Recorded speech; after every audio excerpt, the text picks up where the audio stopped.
Is this you, Leonard? Marvelous! It's me, Leonard Shoulder. Heavens! I'd given up on finding you. Please take a seat, Miss Bateman. About time. We have much to discuss. Yeah, I guess. We had a meeting place set up about 2 days ago. You've proven to be quite the enigma, Mr. Shoulder. I'm mortified. I offer you 1,000 apologies. You see, I've been bound to my bed these past few days with a terrible fever. How dreadful. I take it you're feeling better now? Aye. I were on me way to find you when I stopped here to catch me breath. I've not much go in me these days. I'm sorry to hear that. I were worried you'd have given up on me and left town. I had no idea what had become of you, Mr. Shoulder.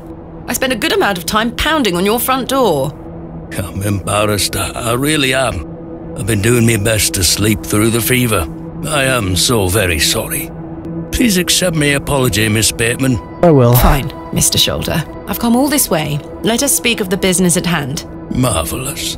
I've just learned that my father was part of a previous excavation of Hobbs Barrow some 25 years ago.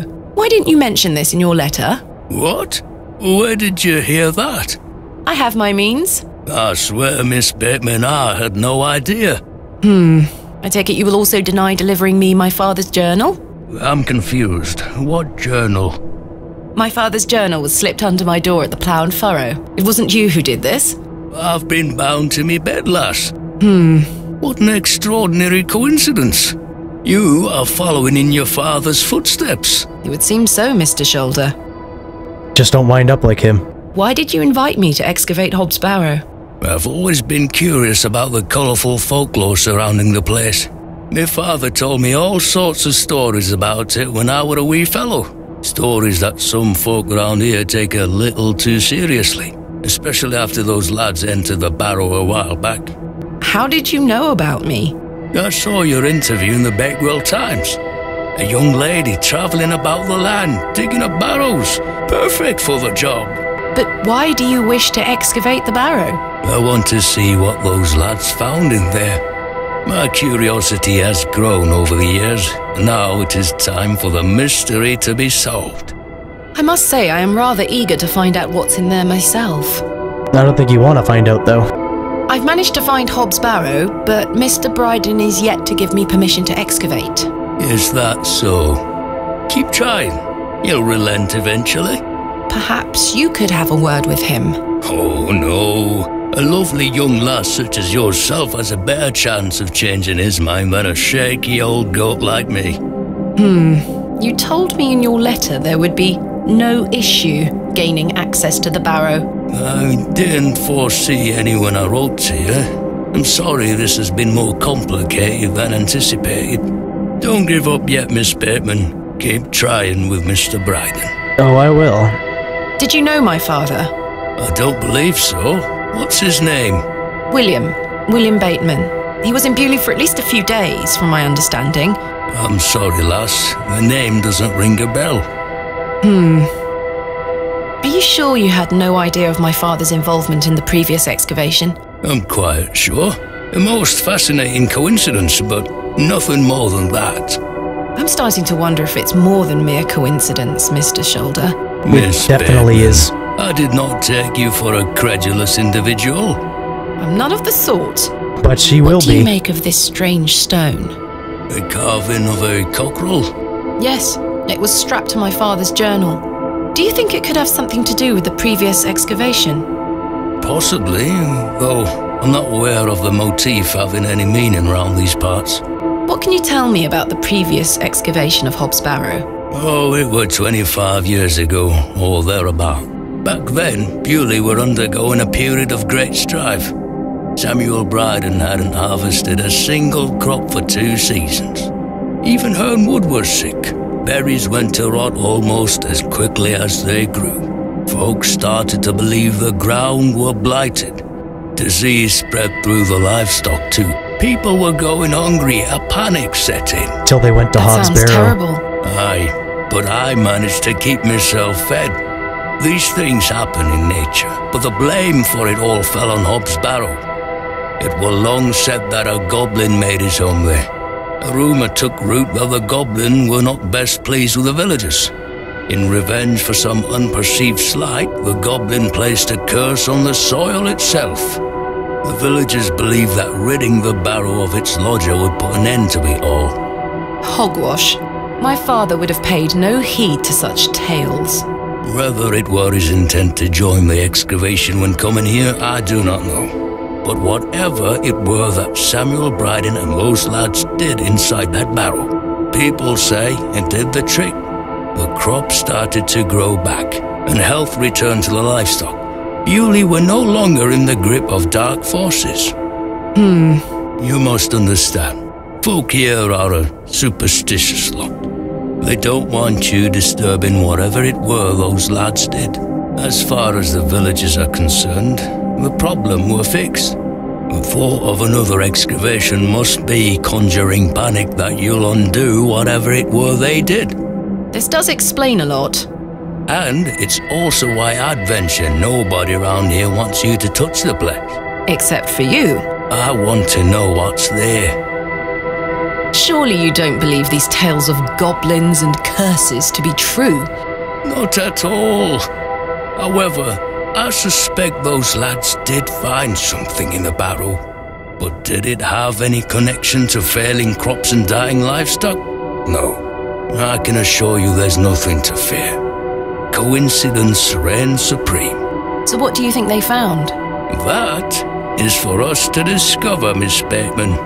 Who was the third man who joined my father and Mr. Bryden on the excavation? I'm afraid I don't know. Although I'd heard about the excavation and I were intrigued by it, I mostly stayed at home during that time. The atmosphere in the village was rather too tense for me liking. And besides, the excavation were undertaken with an air of mystery about it. Yeah, I bet. Tell me more of this folklore you mention. It is said that Hobbs Barrow is home to a goblin. Everyone in Bewley has some version or another of this story. But the version my father told me as a child described the barrow as a thin place. The goblin were deemed to be the guardian of this so-called thin place. Then what is his job? Tell me more about this goblin. Some said he were a mischievous little mite, snatching newborn lambs and smashing windows with pebbles. Others said he were friendly, there to lend a helping hand in times of strife. The latter of which makes it all the more surprising as to why the previous excavation took place. My father's stories put the goblin in the mischievous category. Saxnot, he called the creature. I recall one such anecdote, that Saxnot entered Bewley and ordered a pair of boots to be made by the cobbler.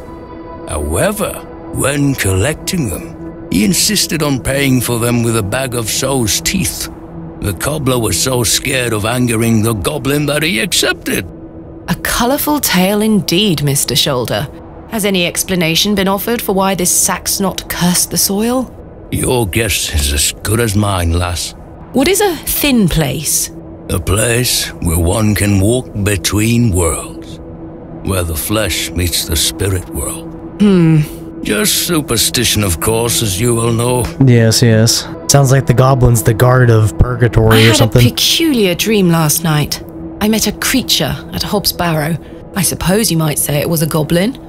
It told me it had saved my father from trouble inside Hobbs Barrow. I'll admit the coincidence of this is somewhat astounding.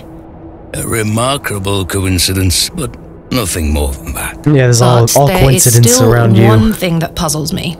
The goblin told me proof of its claims would await me in the morning. Surely enough, I awoke to find that my father's journal had appeared in my room. Very queer indeed. Mr. Shoulder, you invited me here, to a town I'd never heard of, only for me to discover that my own father was here 25 years before. And not only that, but that he was also embroiled in some sort of superstitious hysteria which goes against everything he ever taught me. Something is wrong here. The Hob does that to people. This must be more than mere coincidence. Now you're getting It's it. strange, I'll give you that. But please remember who you are, Miss Bateman. This is my father's journal. Incredible. Can I look inside? You may. Look at these drawings. Wonder what it all means. You and I both. It all feels very out of character for my father. I'm sure you'll find the answers beneath the soil, Miss Bateman. Is this your glove? I've been looking all over for that. Where did you find it? In the alley behind the plough and furrow on the night of my arrival. Were you there? As I say, I've been bedbound for several days, Miss Bateman. How odd. Can I please have it back? Here. Thank you. Then who is the mysterious glove snatcher? We're peas of the same pod, Miss Bateman. I knew you wouldn't be frightened by a few old stories. It will be interesting to see what those lads found in there. Certainly. Thank you so very much for responding to my letter and for coming here. We have some great discoveries to make, you and I. I sincerely hope so. And the chance to follow in your father's footsteps.